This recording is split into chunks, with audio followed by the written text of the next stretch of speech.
All right, let's see if this flies. Welcome everyone to another episode of How I Met Your Mortgage. As always, I'm your host, Adam Smith with Just the Tips Coaching.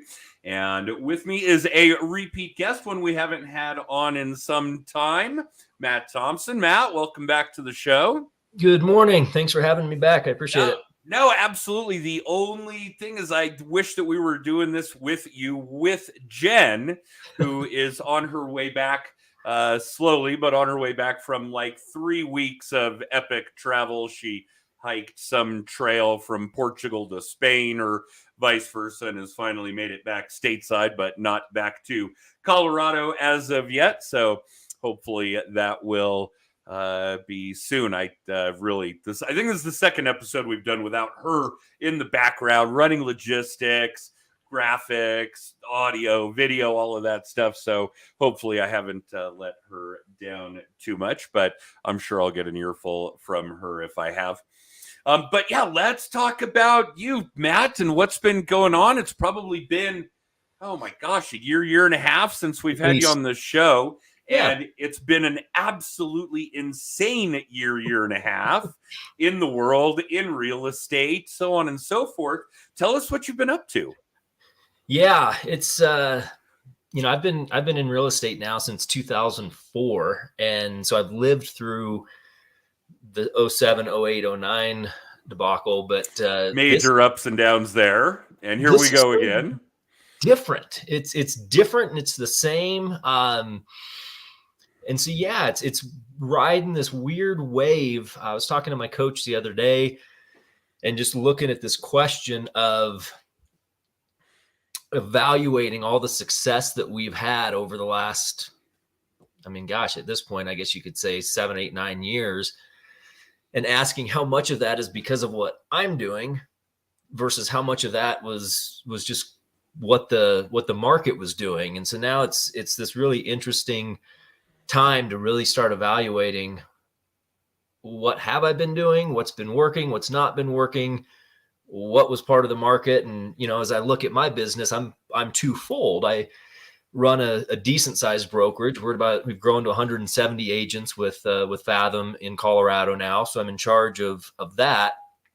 And then I also do still run my own sales business in addition to the training. So there's successes and challenges on both sides, of both the brokerage management side as well as the standard traditional real estate sales side. So I'm just trying to figure all that out and figure out where we're headed and trying to make sure that I remember enough about 07, 08 that I can protect myself through all this and help my agents protect themselves through all this. Yeah, very true. I really like this subject or sub-subject of differentiating between what successes were part of you doing you and what were just a byproduct of the market.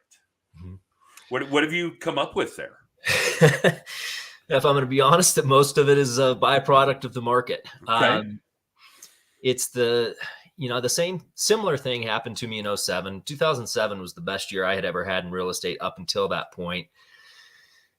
And I think I credited myself with a lot of it. There's certain activities certainly that I'm doing that lead to the success. And the reality is when the market is the way that it's been, you do less of those activities. I'm supposed to write a certain number of handwritten notes, or I'm supposed to make a certain number of contacts. Phone calls, social media time. Yeah, you're right. Yeah. So I'm doing some of the right activities. And I'm riding the wave of the market that the bad habits that I'm creating or the shortcuts that I've been taking haven't been hurting me because the market has been high enough. And I think that's supplementing that. I agree. Mm-hmm. Okay. But I think that this is a really important piece of the puzzle. And I think it's not necessarily just going to be unique to the existing market or what we're going to see in the next 6 or 12 months or even 18, who knows? Obviously, those economic indicators aren't a good measuring tool at this point. We've Mhm. never had an economy coming out of a pandemic. So it's just, we've never been here before. So it's just going to Right. be difficult to make any kind of solid prediction. But I think what you're putting down, or at least if I'm picking it up correctly, is that there's a lot at multiple times in cycles where we're working in our business instead of on our business, and the market is able to supplement our negligence. Let's just be honest about it. We're all guilty of it. Mhm. And that I do think that there's a lot of truth to the fact that if we would go so far as to make sure that we're being constant and consistent, no matter what the market is doing. We have the tools, we know what they are, we need to be using them. And really, if you guys will just keep doing, all of you listening or watching live or in syndication, if you'll just keep doing the things you know you're supposed to be doing, if you'll accept that kick in the ass and do these things, and to be perfectly honest, Matt nailed on a couple of them. Pick up the phone, do your social media work, do your time in the box, do your video work, write your handwritten notes. Mhm. I mean, these are things that we know we should be doing, that we just kind of need a reminder of, a slap in the face, a kick in the ass, however you want to describe it. But I think now it may be more important than ever, particularly for agents that weren't around to see the last cycle. And you and I witnessed that dramatically. We were heavily embedded in it, relatively new. I started my brokerage in 2005. Yeah. So had a couple years of growing pains, then a couple years of recession pains. So yeah, I get it. And I just can't emphasize what you're saying enough. You guys know what you're supposed to be doing. You just have to be doing it regularly, constantly, consistently. Well, and Adam, the trick that I've seen so much, the amount of distractions that we have right now are astronomical. Astronomical. And so you can be doing all that. And when I'm teaching my classes, it's amazing how I'll just kind of get in the flow of teaching. And then I'll start talking about something that I've been doing that worked, or that I did that worked. And in the back of my head, I'm going, I stopped that like 4 months ago. Why did I stop that? It was working. Well, something new came along. And as you look, you mentioned social media. There's so many different social media channels. And do I have a business page? Do I do a personal page? Do I learn TikTok? Do I do reels? Do I do posts? And we start getting distracted by all of these outside things. And there's some really basic things. I was watching some Jim Rohn videos the other day from like 1984. And everything that he was saying, which he was quoting from the 50s, still applies today. And all these other new things that we're trying to grasp onto to get ahead, I think is what's distracting me and a lot of my agents and preventing us from getting where we need to be, because we're trying to grasp the next new shiny trick. We're easily distracted. Yeah. There are a ton of those shiny objects out there. So the way I really feel about it is that, yes, there are probably dozens or hundreds of things you could be doing in your lead gen work that you could implement. And you could probably implement well if we were robots, if we were supercomputers, if we had the time, the resources, the means. But I think in reality, what needs to go on is you got to filter through that shit. There's no question about it. Find something. For me, I love the phone. Pick up the phone. There's money at the other end of that line. Right. It is still the greatest lead gen tool that I coach on, that I implement day after day, and systemize it. Automate it as much as you can. Make it your own. Make that one technique or tactic a lead gen tactic that is you. Master it. Then find one more. Same process. Then maybe one more. But I think the really successful people in real estate, in mortgages, probably only have 2 or 3. And they are masters of those 2 or 3. And you have to get there's such an interesting balance, because I used to teach pre-licensing classes, and I stopped doing that because I felt like I was contributing to the problem of having too many realtors. But as I would talk to agents and get these new agents, my previous brokerage, we were really heavy on new agents, and we were set up to handle that. And so it was fine. And as I would talk to incoming agents and new agents and try to pin that down, what is it that you want to do? It was staggering how often I'm not going to door knock. I don't like the phone. I'm not going to do open houses, but I'm really good on Facebook, or I'm really good on, and that always gets me a little bit nervous because it's like, well, what does that mean? Good on Facebook means that you can do 8 hours straight on Facebook. And what does that mean? That the next part of that, and this was when I very first started getting into social media in 2008, my coach at the time, who knew nothing about social media, said, hey, that's fine that you're doing that, but I want to make sure that you have one appointment per week, that you meet one person on social media, and then you make that a face-to-face appointment, one a week. So I started doing that in 2008. And I've carried that on. I had, in the last 3 weeks, there's a local group here in Castle Rock where I live. And it's just a group of men, and a lot of them are business owners. And it's a very active, almost 2,000 people on this Facebook page. Well, I make it a point that once a week, I try to have a face-to-face with one of those guys and just send them a private message. Hey, would you like to meet down at this coffee shop? 2 of the last 3 appointments that I've had in the last 3 weeks, the guy who I've talked with goes, man, we've probably got 50 realtors in the group, and you're the first one I've ever met. Wow. And so the thing that we've got to watch for is, yes, you absolutely need to find something that's you, and it has to get you one-on-one. And if that's a phone call, great. If it's face-to-face, great. But it can't just be this blast, well, I'm really good at sending postcards, or I'm really good on social media. There has to be meeting. And, I'm the exact opposite of you. I can't do the phone. I hate it. I hate doing the phone. I love the phone. I'm not going to lie. That. And, I've coached a guy. He's at the Keller Williams office in Highlands Ranch. I coached him years ago, and he's taken off and done his own thing since. He sells 20 to 30 houses a year through open houses. Well, I've done, in the 20 years that I've been in the business, I've done probably 6 open houses, and I don't think I've ever gotten a client from it. So you really do have to find what works for you and what's going to get you in front of people. Phone is fine. I'm fine with text. I know a lot of coaches don't like text or, Facebook messengers or whatever, but you really do have to cut through all that and go, how am I going to master this so that I'm actually having conversations with people and not just getting likes or followers or stuff like that. Well, and don't get me wrong, I think that there is a significant amount of value to having as many people consuming as much of your content as possible.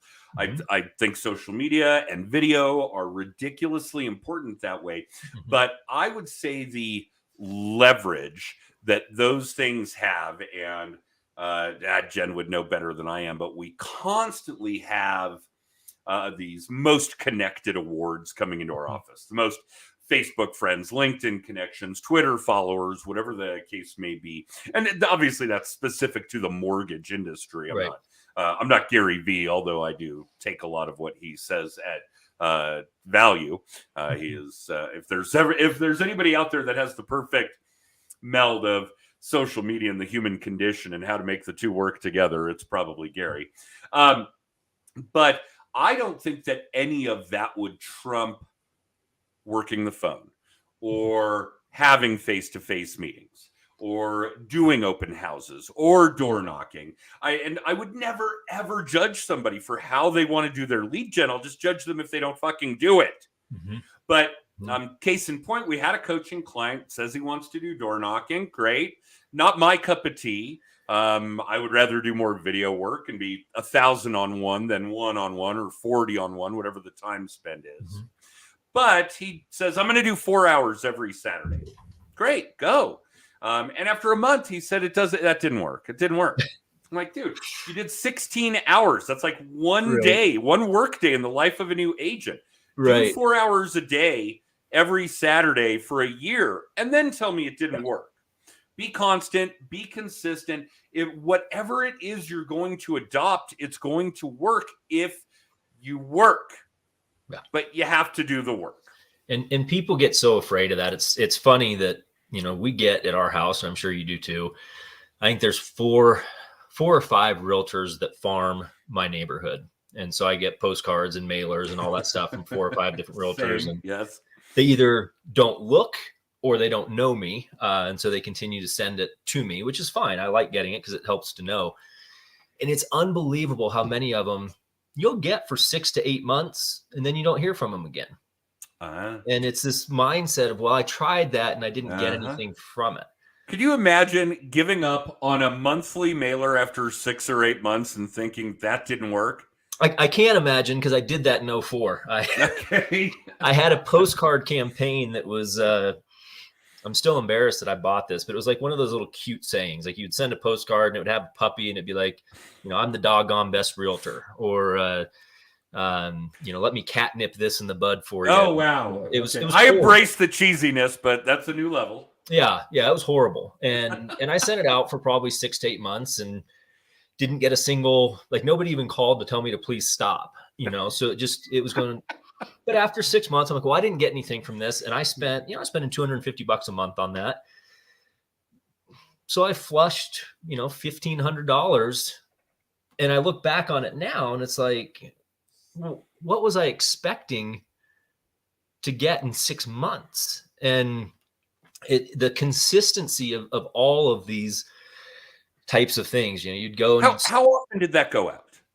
It went out once a month. So I sent out 6 mailers. 6 touches in snail mail, which we know is really, well, you probably haven't even reached the equivalent of a single touch when it comes to the phone or face-to-face or even social media, video, etc. Okay. And there was no branding to that. There was nothing about that postcard that would tie people to who I was trying to be or what I was trying. So there's nothing, even with the thought process of, well, what is snail mail good for? Well, it's, time, pressure over time, and people start seeing your name. There's nothing for them to remember me by. There was nothing in that postcard that identified me. I was advertising my previous brokerage with my previous brokerage's logo. And I was sending stupid pet postcards. Like there was no connection there. So even if I had done that one for 24 months, probably would have done nothing, because there was no way to identify that or to place that with me. There was no brand building going on with that. Well, and there was nothing that said who you are. There was a little bit that said what you do. We would hope that something like that would at least give us the inclination that you're in real estate. But there was nothing about that would say who you are.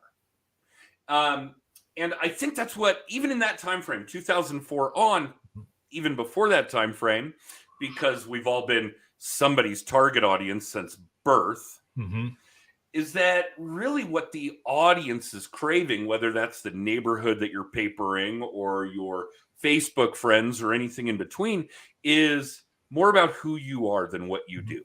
Authenticity, transparency, those kinds of things. So, yeah, that is a difficult way to go about it. Was it expensive? Yeah, I mean, it cost me $1,500 to do that in 2004 time. I mean, that's, I relate that to today. I don't do mailers or anything like that today. I've got season tickets down to the Air Force Academy football, and I take clients down with me. For 4 people for season tickets, it cost me $800 to be mid-level 50-yard line. So I can basically do 2 years of, what is that? If I'm taking 3 people with me for 20, that's like face-to-face for 3 hours with 40 different potential clients for the same price as your mailer that I threw in the trash. Yeah. So it's, I've completely stopped when I left my previous brokerage and came to Fathom.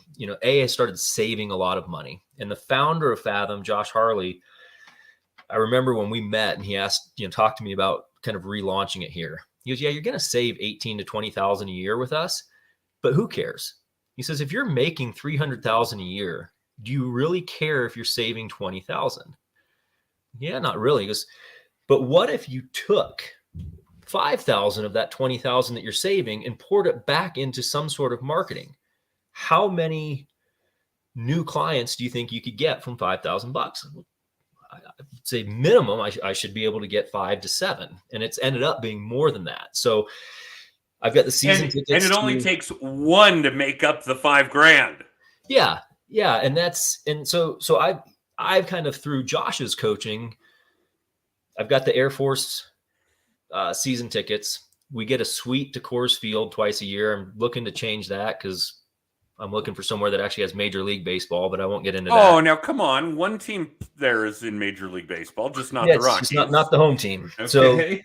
So I'm taking that money and just putting it into events. Can we host a pumpkin patch? Can I rent out a movie theater? Can I get a suite at the Pepsi Center? What can I do with that money? And so now it's not just a matter of, yes, I'm saving 20 grand. Well, I'm spending 5 of that. So I'm saving 15 grand a year over what I was doing. I'm making about an extra 80 grand or 90 grand a year over what I was doing. And again, it's going back to being true to myself of, well, what do you like doing? I don't like sending postcards. I don't even like doing big networking events. I like doing small one-on-one things, sporting events or community events or things like that. And so now that I've kind of figured out who I am, what I like to do, and I'm just pouring my money towards that, whole lot more effective than postcards or any of that stuff. And it's supplemented with everything else. Because you talk about, well, people want to know who you are. In 2008, when my business had absolutely tanked, I mean, I went through the second half of 07 through the first half of 08. In that 12-month time period, I sold 4 houses. And we were panicking. We had a new house, we had a new baby, we had 2 new cars, and I wasn't making any money at all.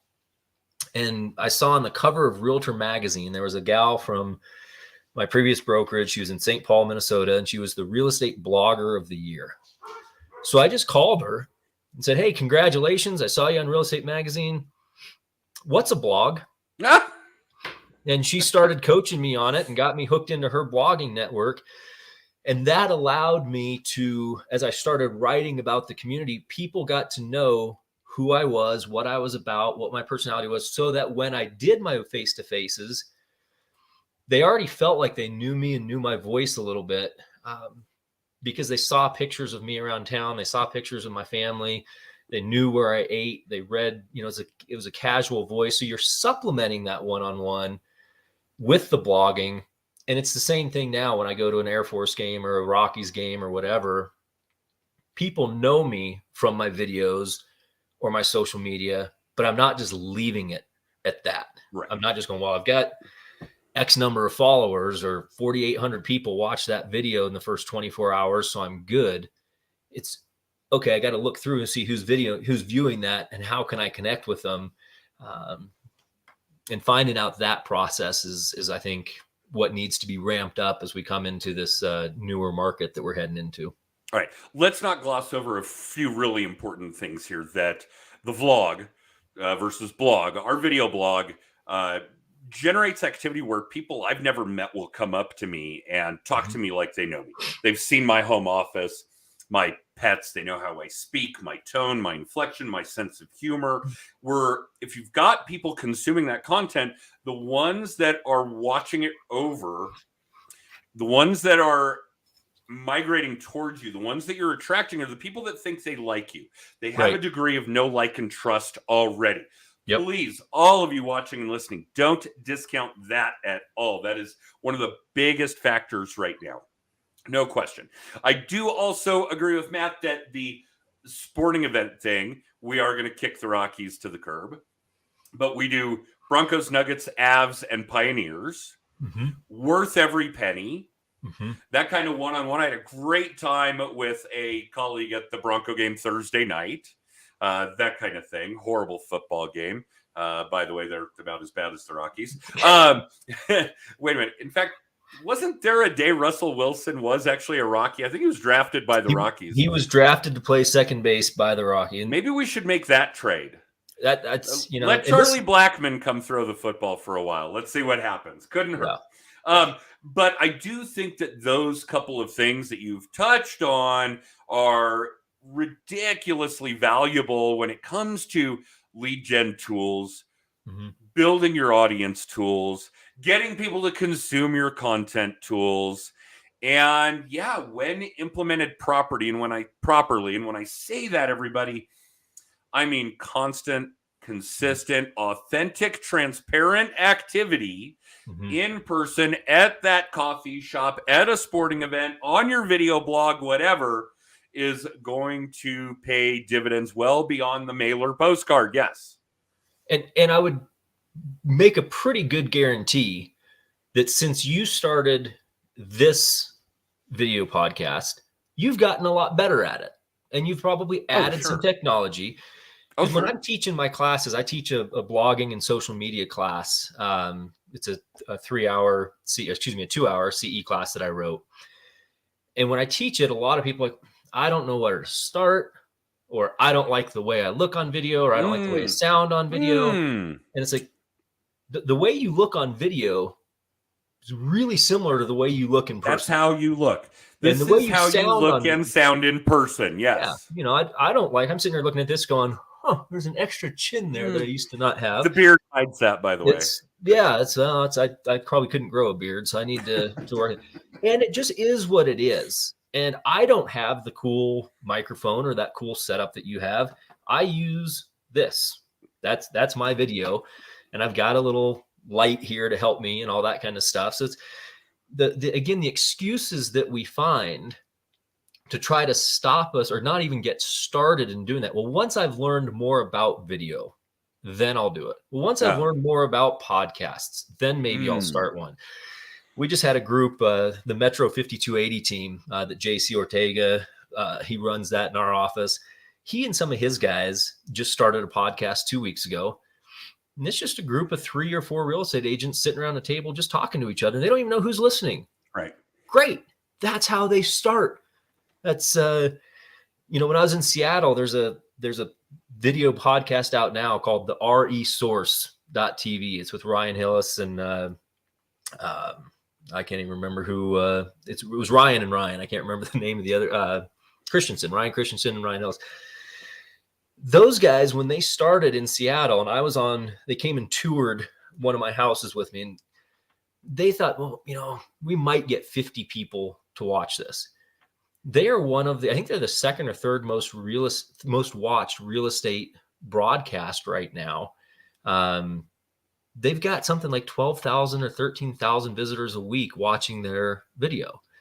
And it didn't start that way. They just started doing it. And then exactly what you said, they kept doing it. It didn't matter who listened to them. It didn't matter that they weren't getting comments. It grew. And they just kind of always had that approach of, at some point, this will be big. So we're going to talk as if we have an audience. And they didn't know who the audience was. So they just talked as if they would one day have an audience. Constant and consistent. Yeah. Yeah. And I will be honest, I know that the viewership, the listenership through, we are now approaching the end of our 5th year of this podcast. And we are booked through year 6 into year 7, about 14 months out, 15 months out. Jen would know better than I would. She keeps the production calendar. And it wasn't until this year, the 5th season, that we started to get these ridiculously big exponential growth numbers in listenership. So yeah, absolutely. But that kind of stick-to-itiveness. But I do want to ask you something just strictly opinion-based. And sure. If Jen were here, she'd be signaling me that we're going to run over. And sorry, Jen, we're going to run over. How much of this reluctance, this resistance that people have to writing a blog, to doing a video cast, to doing live video, and yes, we could come up with 1,000 excuses. I don't know how to do it. I don't like the way I look and sound on video, and I'm going to reemphasize that's how you look and sound in person. So get over that. How much of it is people making excuses versus people actually having analysis paralysis, and they're working on it and they're working through it and they're analyzing and creating and getting better, but they never actually do it, versus how many humans, how many of us are just looking for excuses? I'm going to say it's probably 50-50 on both. And I'll say that, real estate is notoriously, I love what real estate has done for me. I can't stand the industry. We have such a low bar of entry. We have terribly low standards to stay in. I've been on realtor boards for 18 years trying to help change that. So part of it is we attract people who don't want to work well or don't want to be excellent at what they do. And so they're looking for excuses. And that's just the nature of the business. On the other hand, social media presents itself that everything, all the information that we're taking in looks like everybody else has it figured out. Oh, so all winning, all succeeding all the time. Yeah. So if I watch your video podcast, I'm sitting here going, I could never do that. I don't have that microphone. I don't have that headset. I don't have that reach. I don't have this. I don't have that. I wouldn't even know what to talk about. Neither did I. For all of you watching and listening, neither did I. Neither did Matt. Nobody. You got to start at zero. Yep. You start at zero and you keep going, and you just realize that that's just the nature of how we get information fed to us. And there's no transparency in real estate. And so a lot of the stuff, when we look at things, I could come on here and tell you guys that I sell 85 houses a year, and nobody could check me on that. I haven't sold 85 houses a year in 15 years. I'm selling 20 houses a year right now, but I could say I'm the top agent in Castle Rock, and nobody could check me on that. There's no way for the consumer to see if I'm telling the truth or not. So I can present myself in such a way that makes myself look like an incredible expert. And you're just going to have to take me at face value for it, because we're a completely non-transparent industry. Yeah. And so that, I think, freezes people as well, because they go, well, gosh, I'm not as good as he is, or I don't sell as many homes as she does, so I'm not valid. You don't know that. It's, there's a gal who dominates my old neighborhood of Ken Carroll. Dominates. And every single agent I talk to, well, I could never compete with her. She sells 6% of the houses in that neighborhood. Well, and you don't need to compete with her. And I think this is an important subject, and Jen would kill me for digging this hole deeper. But all of you, anybody that does any of this kind of work, if you're watching, if you're listening, whatever the case may be, your only competition is you. All you have to do is suck less tomorrow than you do today. That's it. Just be a little better tomorrow, a little Atomic Habits kind of activity. Just get a little better, a little better. You are your only competition. Matt is not your competition, Colorado real estate agents. I am not your competition, Colorado mortgage brokers. You are your competition. Just be better than you were yesterday. Yep. I'm going to throw one thing in just to try to make Jen happy. And I'll be done with this unless you have any more questions. The next most important thing I would say coming into this market is find yourself a Jen. I have a assistant, a transaction coordinator that works all of my deals. We try to be all things to all people. We try to cut out costs. Having people around you, when you read Gary Keller's book, The Shift, tactic 1 is mindset, because everything he does starts with mindset. Tactic 2 is to manage expenses.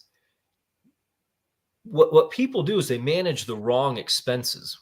They go, well, I can't really afford a transaction coordinator right now, or I can't really afford an administrative assistant, so I cut her out, or I cut him out.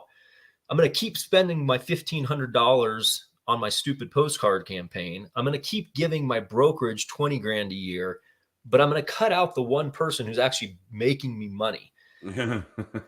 Evaluate what is and what is not working, and get yourself an assistant. And if you're brand new to real estate and you're going, well, I don't want to do a transaction coordinator until I understand the process better, you should have a transaction coordinator on your very first transaction. If you're trying to copy what Adam's doing with his blog, get a Jen. he's been doing this for how many years? And he's sitting there going, oh, I hope I'm pushing the right buttons. I hope I'm doing this Yeah, right. it's a true story. There are people that do these things better than us who are so but much less. We're all type A control freaks. Yeah, salespeople are that. You're putting it out there, but this is hard for people to adopt and implement.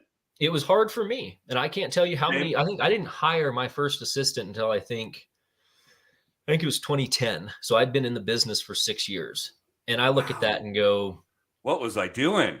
How much money did I leave on the table? Not just from 2004 to 2010, but if I had had my assistant then, where would I have been in 2010 to have launched through?" And so, yeah, it is hard to give that up, and you have to realize where the value lies and what you do well. And, you know, Kristen, who's my transaction coordinator, I can't do what I do without her. And I don't imagine that you can probably do what you do without Jen. And so you find without all of them, yeah, who can manage that. And Kristen's not unique to me. She does, I don't know, she's got 30 or so of agents in our office that she's a transaction coordinator for.